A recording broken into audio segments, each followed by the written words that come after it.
In this video, I'm going to go through a very detailed cleaning procedure for any digital audio tape deck.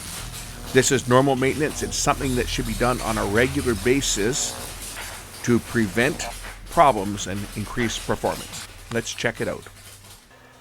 In this quick video, I'm going to go through the cleaning procedure for a Sony DAT recorder, like a DTC 55ES, 75ES, 700, etc. They all use this same mechanism. This is the one that I worked on there last week.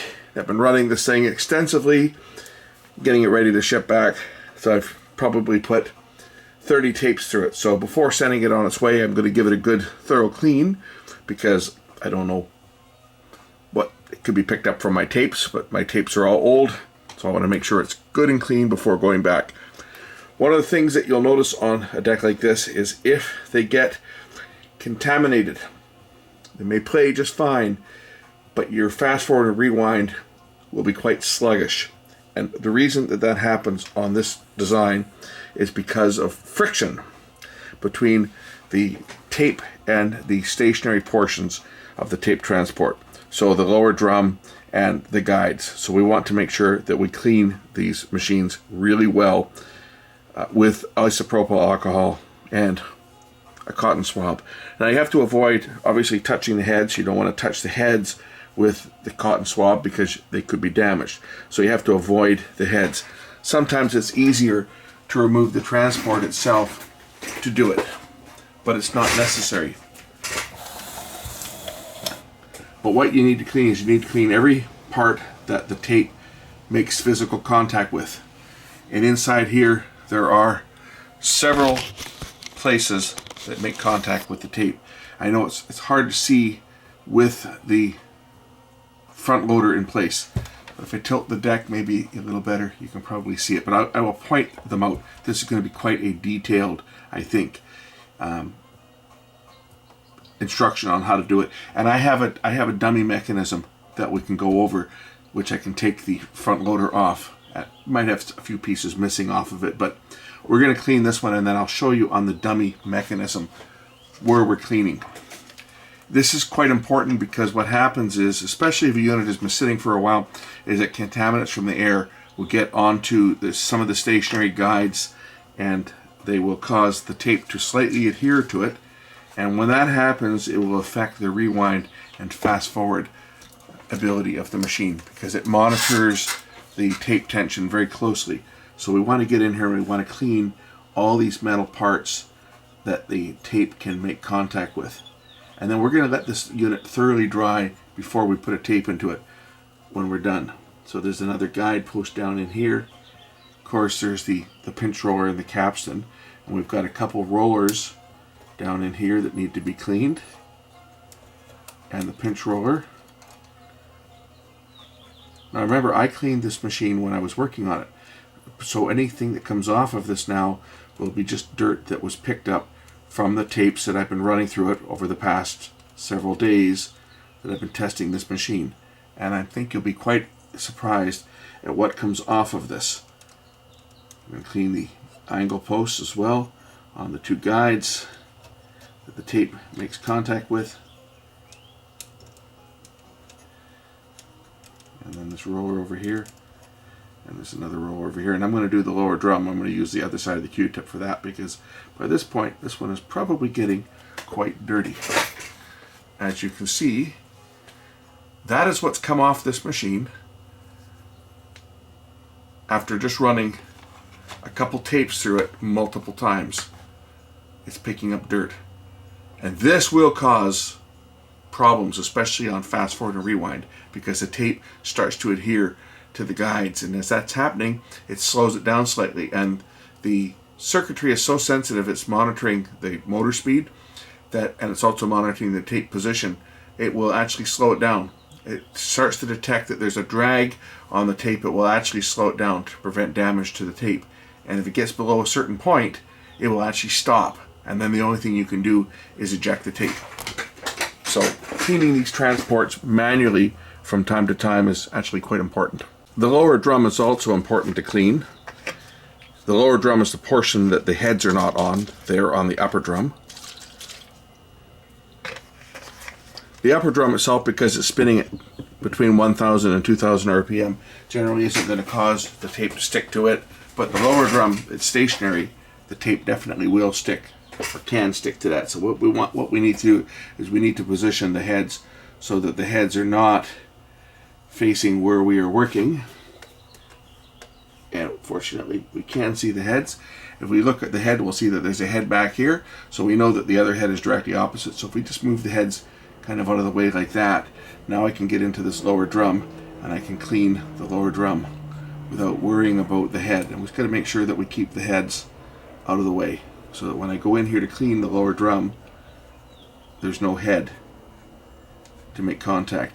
This is easier to clean if you take the transport out, by the way.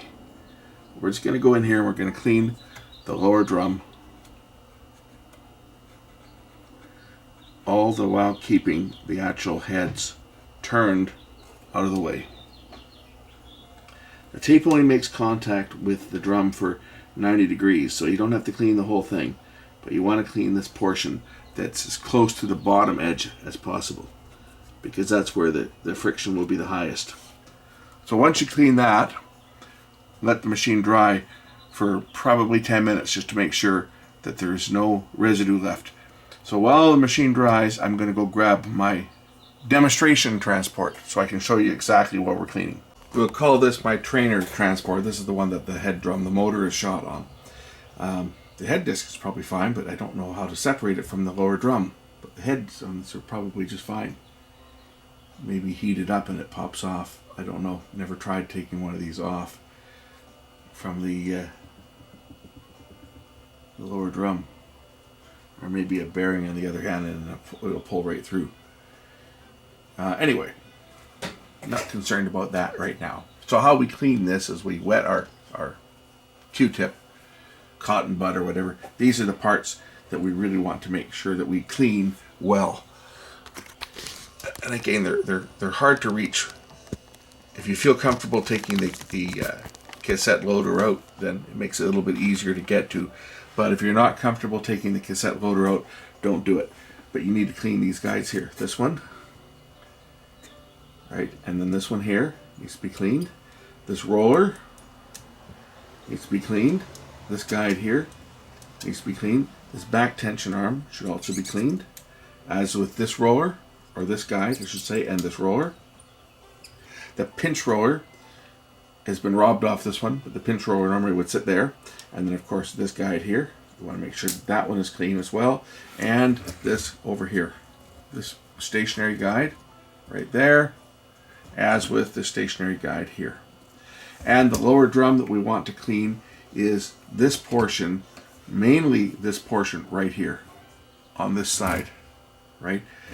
The tape is only in contact with the lower drum from this point over to about this point. So we don't need to worry so much on this side, but it's right down in here. This where this groove is, right there. That's the part that you really want to make sure that you get in there and scrub it good and keep the head turned out of the way while you're doing it.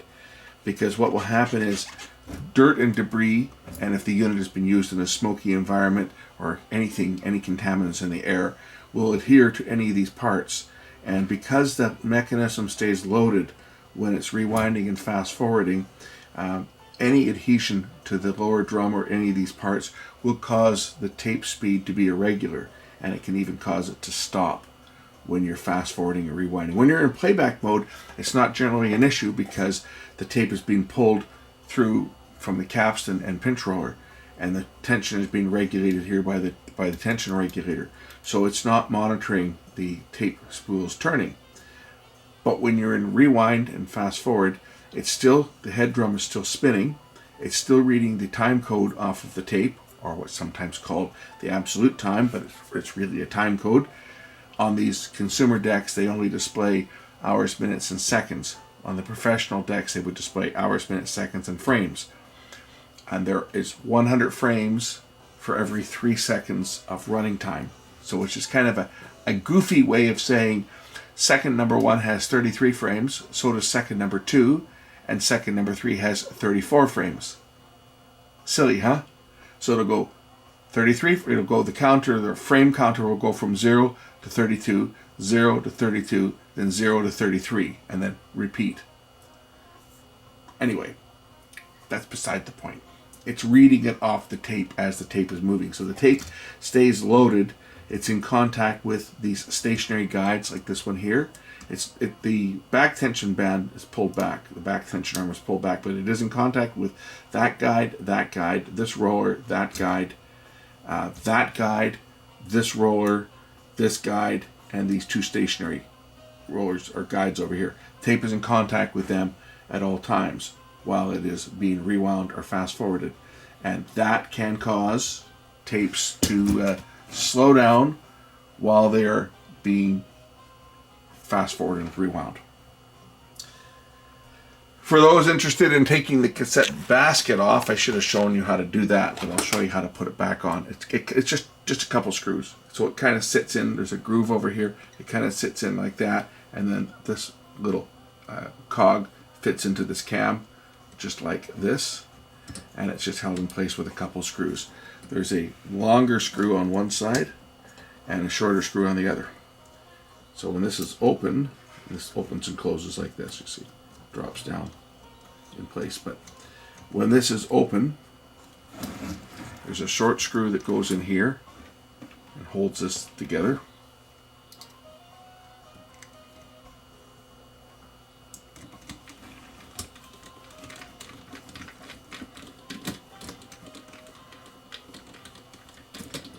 And then there's this longer screw on the other side that goes through here and screws into the back here.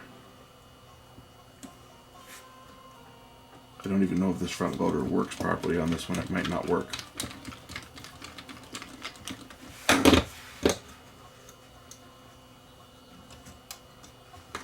Like that. I think this mechanism might be screwed, but we'll see.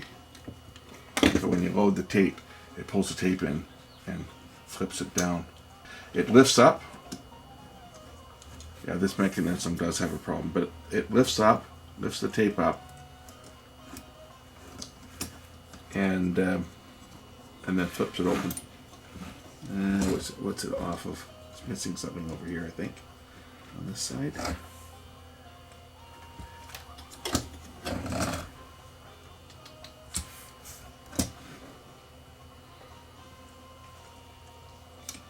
Yeah, there's a piece missing off of here. This mechanism is kind of screwed, but there's a bracket over here missing. But normally it pulls up like that and then opens up like that, and then when it closes in, it goes in and then drops down, and it lifts up. But it's held in place by just these two screws. Once you remove those two screws, you can lift this portion out. It's just that on this one there's a bracket that goes through here that's missing. With the transport nice and clean, you can see how fast the unit fast forwards. We'll run this tape end to end.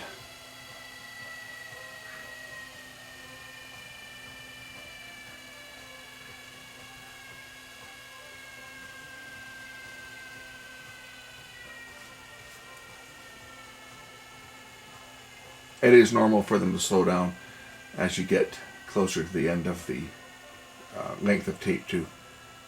So they slow down as you get closer to the end so that the unit can stop quickly.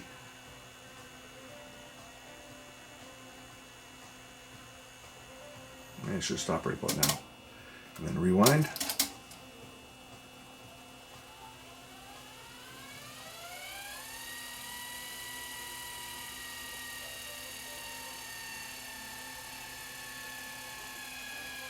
As you can see, it says long play there. I don't know if it showed up on camera, but starting with program 3, I went to a long recording mode.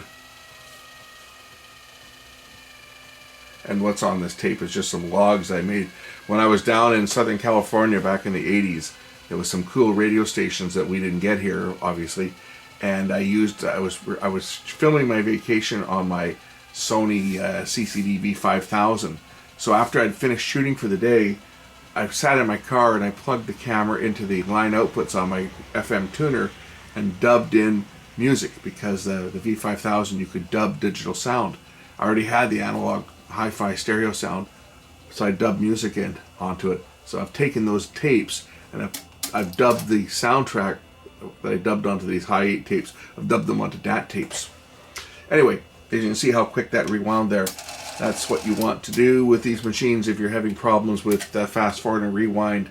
If it's sluggish or the speed is errant, it's speeding up and slowing down and stuff. Clean the transport well. It'll make all the difference in the world. Thanks for watching.